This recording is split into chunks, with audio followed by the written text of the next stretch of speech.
দর্শক আসসালামু আলাইকুম। আপনারা দেখতে পাচ্ছেন বাঁশের তৈরি আসবাবপত্র। এগুলো হলো খাসি, যেগুলোতে মুরগি অথবা পাখি রাখে।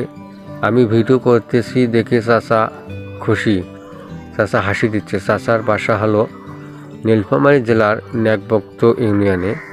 তো আমাদের বাসা থেকে অনেক দূরে, অন্তত 30 থেকে 40 মাইল দূরে হবে।